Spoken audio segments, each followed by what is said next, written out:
The next day, the old man said he wanted to install some more software, so he powered me down.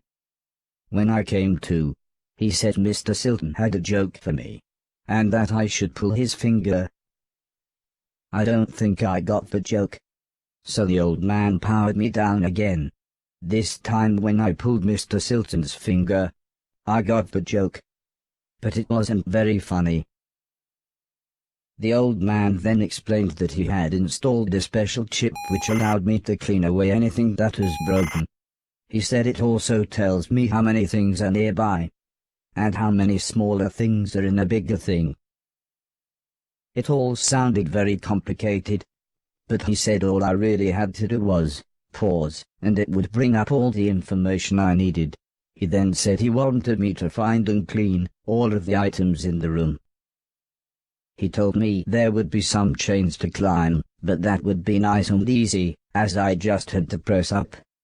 He then finished by saying, when I had collected all the items, I should come back here.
The old man then asked the old lady Heather and I to follow him outside.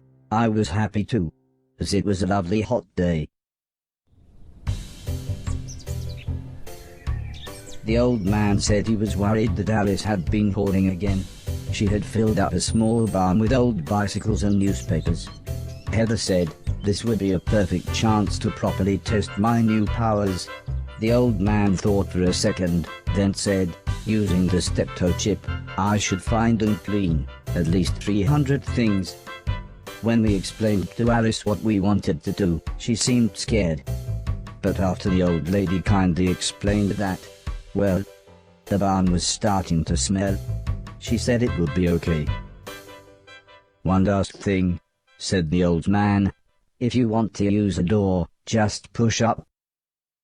When I was about to enter the old barn, Mr. Silton said he had seen some mushrooms growing inside. He asked me to give him any that I found. He then winked, but I wasn't sure why.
The old man was very happy with everything that I had cleaned, but I think Mr. Silton was even more happy with his mushrooms.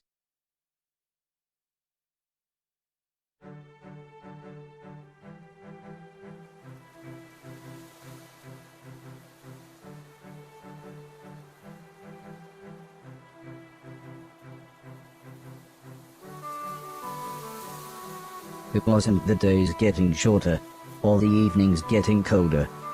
It was the falling leaves that really made me feel sad.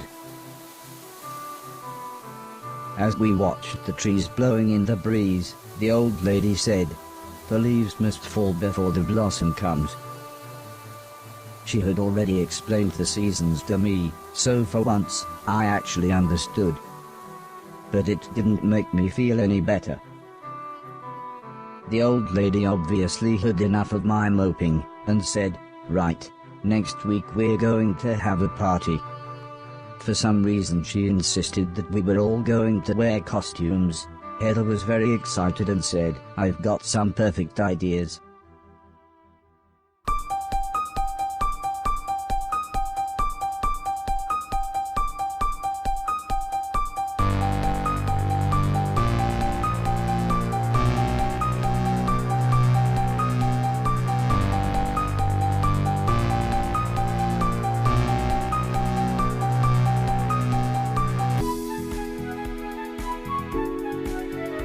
It was terrifying. Everyone was dressed like someone else. I think I was meant to be some kind of pumpkin, as everyone kept shouting, "It's the Great Pumpkin." Still, at least Mr. Silton was having fun telling everyone his joke. And I suppose Heather's costume was quite flattering. After what seemed like forever, everybody left, and things got back to normal. Heather was allowed to watch a scary film before she went to bed, but I had to help Alice and Mr. Deck clean up. Coming to get you, Barbara. I wasn't happy about this, but the old man said if I was quick, then I could watch the end of the film with them. You're acting like a child. Alice was vacuuming, and Mr. Deck was taking down the decorations, so I thought I should clean up the plates and glasses.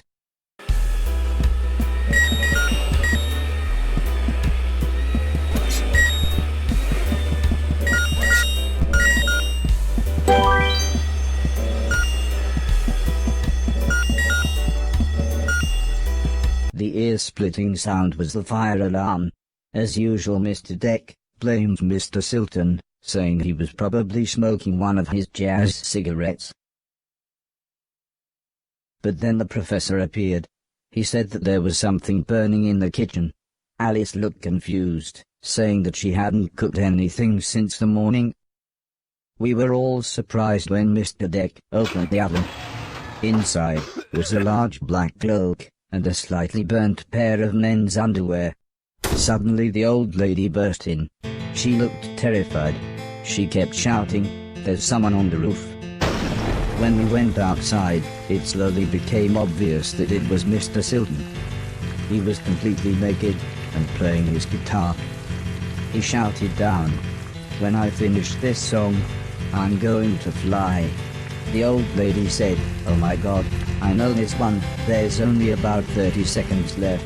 The old man then quickly turned to me and said, "You know what to do."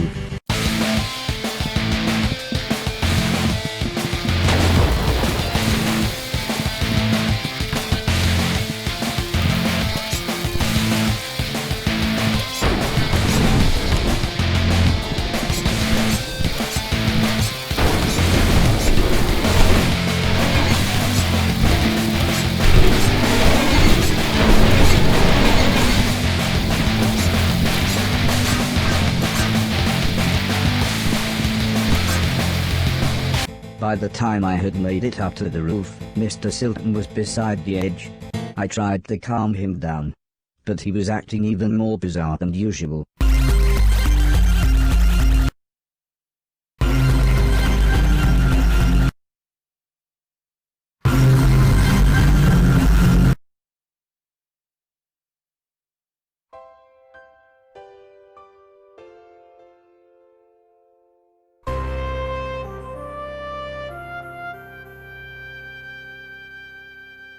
After an hour or so, Mr. Silton was fine.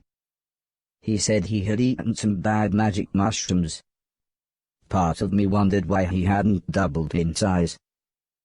Still, he was soon laughing and joking with the paramedics. One of them said he looked like the world's worst clown. I don't think Mr. Silton liked that, so he told his own joke.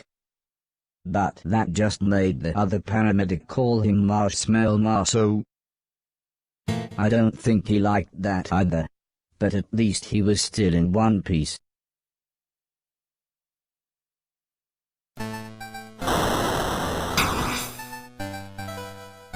A month or so later, Heather and I were playing video games, when the old man said he wanted me to come outside. He said it had been a year since I had arrived, so he had a present for me. He placed the teddy bear high up on a wooden platform. He then told me I should try to pick it up.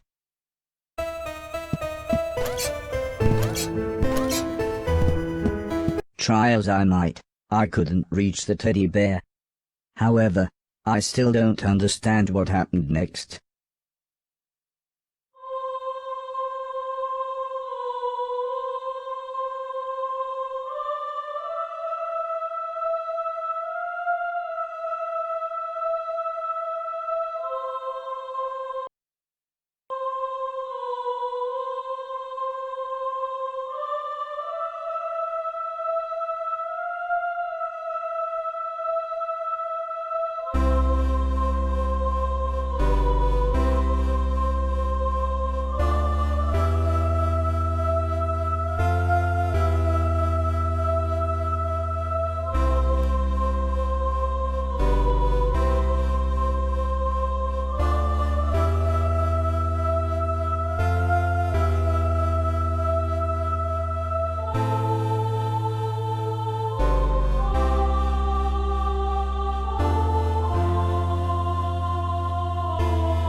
Was I dead?